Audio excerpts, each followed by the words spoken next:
Is Battle for Azeroth worse than Warlords of Draenor?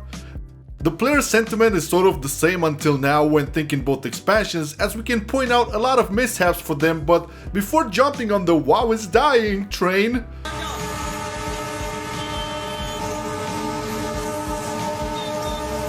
let's take a better look at both expansions and see what we can come up with. So feel free to subscribe to the channel to save all stray cats around the world. I don't even know if that's a fucking cat. Blink, motherfucker! First up, this is not a fair comparison, as Warlords of Draenor is a full but uncompleted expansion, while BFA is roughly into its major patch. At most, you can argue we are looking at two unfinished expansions, okay? Now, one thing that clearly sets WoD above BFA is how it felt to play your class. Traditionally, every new expansion would bring something new to your main, and Warlords was no different. Of course, there were complaints here and there, but for the majority of specs, WoD delivered a great experience. BFA kind of stripped classes for a lot of their Legion artifact active abilities, passives, and legendary effects, mainly leaving them as bare skeletons of what they grew accustomed to. That on top of the fact that no new talents or abilities were introduced, they just brought back a couple of old ones. I believe the first thing you fall in love with when playing an MMO is your class and how it works, because it is the first thing you decide upon. You give it a name, a faction, a spec, you read its first abilities and talents, you look for its gear. So if all that doesn't deliver, the game can have the best stories and systems in the world. You'll just not feel as satisfied. So WoD had its classes mostly fun to play with, while BFA has most of its classes dull and uninteresting, at least at launch. When talking about Warlords of Draenor and its many flaws, one that truly stands out is the Garrison system. This feature looked really promising at first, but it became one of the most disconnecting elements from an MMO I have ever came across.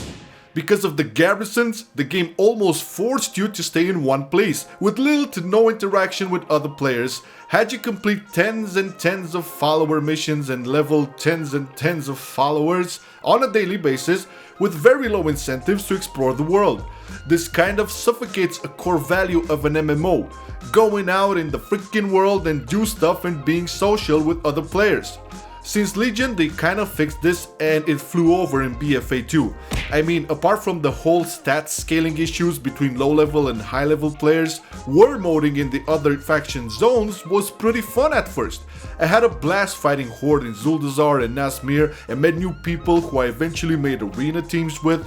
Like for example, while trying to get my Horde Slayer title, I gathered up with a couple of players who eventually invited me into their guild, where we would organize huge raids to go into the Zal role and stomp Horde for hours.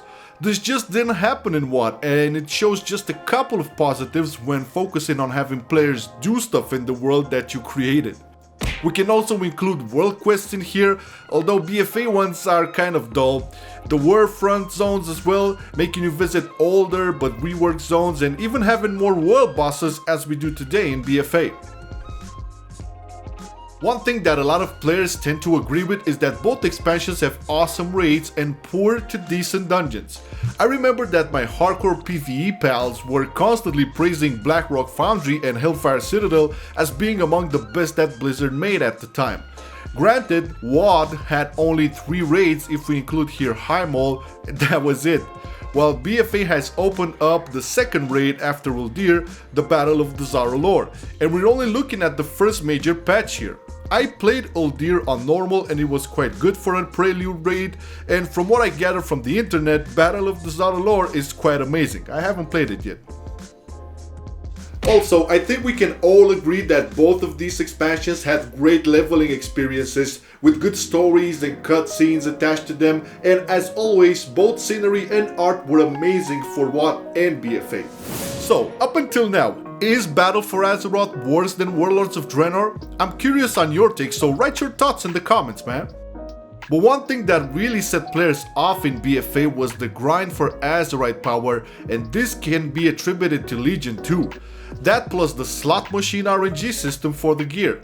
At least in WoD, you could target some gear by buying it from vendors, right? Clearly BFA is worse than WoD. Did I say grinding? Oh, well, let me give you a short reminder of WoD's version of that.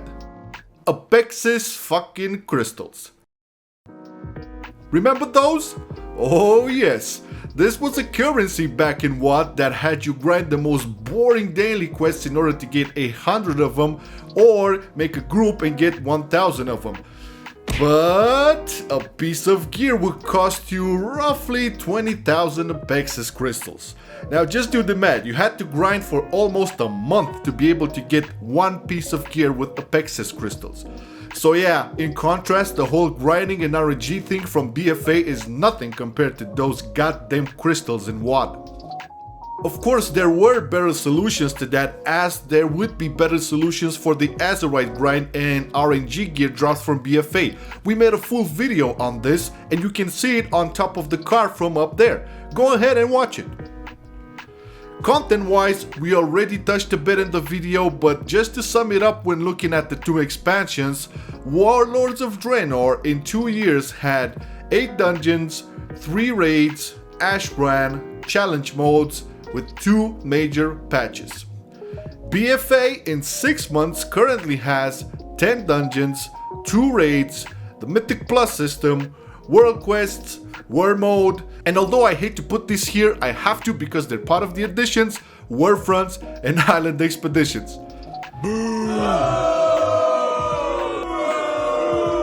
Don't yell at me too much. So I ask you, is really BFA worse than WoD?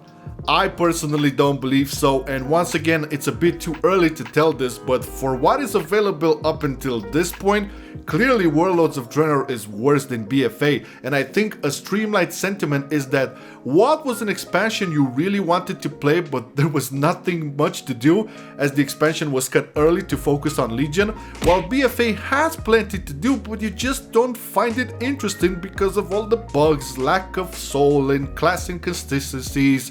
Hence, you don't want to play it as much.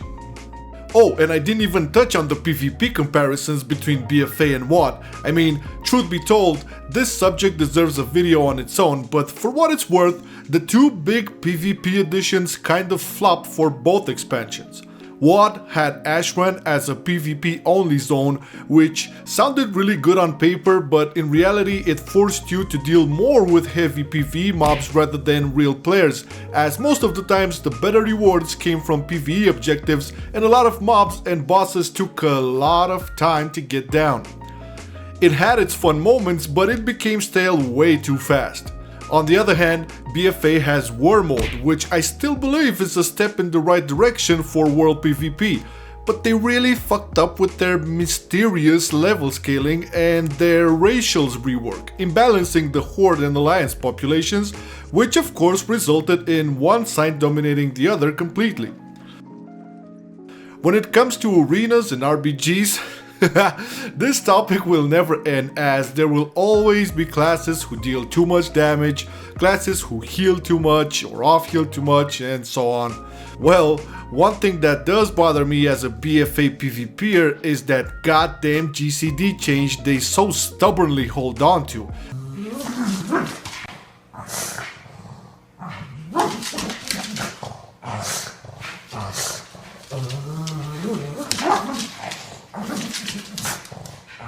All I can say is arenas felt way better playing my classes in WoD compared to playing them now in BFA.